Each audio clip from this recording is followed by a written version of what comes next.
रूरू मुर्ग की कहानी। एक समय की बात है जब एक रूरू मुर्ग हुआ करते थे। इस मुर्ग का रंग सोने की तरह बाल रेशमी मखमल से भी अधिक मुलायम और आंखें आसमानी रंग की होती थी। रूरू मुर्ग किसी के भी मन को मोह लेता था। यह मुर्ग अधिक सुंदर और विवेकशील था और मनुष्य की तरह बात कर सकता था। रूरू मुर्ग अच्छी तरह जानता था कि मनुष्य एक लोभी प्राणी है, फिर भी वह मनुष्य के प्रति करुणा भाव रखता था।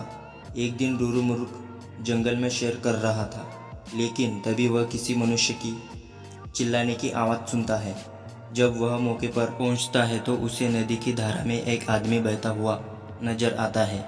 यह देखकर मृग उसे बचाने के लिए नदी में कूद पड़ता है और डूबते व्यक्ति को उसके पैर पकड़ने की सलाह देता है, लेकिन वह व्यक्ति उसके पैर पकड़कर मृग के ऊपर ही बैठ जाता है। अगर मृग चाहता तो उसे गिराकर पानी से बाहर आ सकता था, लेकिन उसने ऐसा नहीं किया। वह स्वयं तकलीफ सहकर उस व्यक्ति को किनारे तक ले आता है।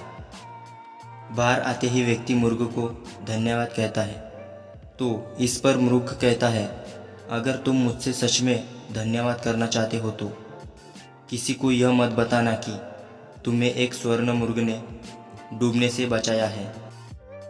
मुर्ग ने उससे कहा, अगर मनुष्य मेरे बारे में जानेंगे तो वे मेरा शिकार करने की कोशिश करेंगे।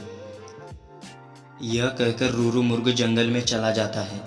कुछ समय बाद उस राज्य की रानी एक सपना देखती है जिसमें उसे रूरू मुर्ग दिखाई देता है। रूरू मुर्ग की सुंदरता को देखने के बाद रानी उसे अपने पास रखने की लालसा करने लगती है।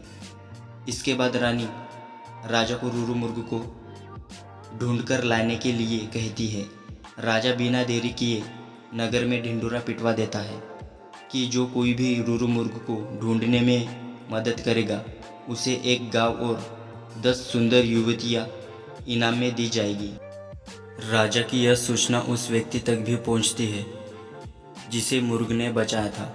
वह व्यक्ति बिना समय गवाए राजा के दरबार में पहुंच जाता है और रूरू मुर्ग के बारे में राजा को बताता है। राजा और सिपाही सहित वह व्यक्ति जंगल की ओर चल पड़ता है। जंगल में पहुंचने के बाद राजा के सिपाही मुर्ग के निवास स्थान को चारों तरफ से घेर लेते हैं। जब राजा मुर्ग को देखता है तो खुशी से फूले नहीं समाता, क्योंकि वह मुर्ग बिल्कुल वैसा ही था जैसे रानी ने बताया था।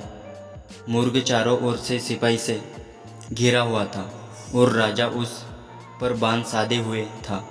लेकिन तभी मुर्ग राजा से मनुष्य की भाषा में कहता है, राजा तुम मुझे मार देना, लेकिन पहले मैं यह जानना चाहता हूँ कि तुम्हें मेरी जगह का रास्ता किसने बताया। इस पर राजा ने उस व्यक्ति की ओर इशारा किया जिसकी जान मुर्ग ने बचाई थी। उस व्यक्ति को देखकर मुर्ग कहता है, निकाल लो लकड़ी के कुंदे को पानी से, न निकालना कभी एक अक्रूरज्ञ को।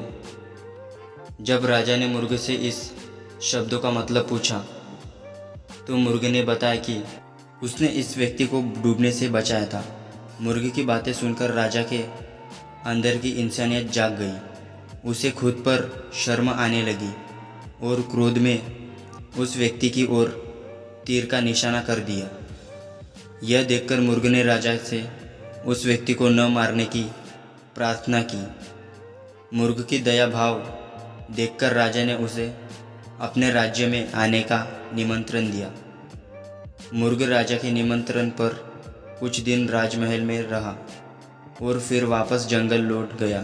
कहानी से सीख। इस कहानी से हमें यह सीख मिलती है कि हमें किसी का एहसान कभी नहीं भूलना चाहिए, चाहे वह इंसान हो या जानवर। और इस कहानी को अपने दोस्ती के साथ भी शेयर करें और इसी तरह की कहानियाँ डेली पढ़ने और हमसे जुड़े रहने के लिए आप हमें सब्सक्राइब भी कर सकते हैं।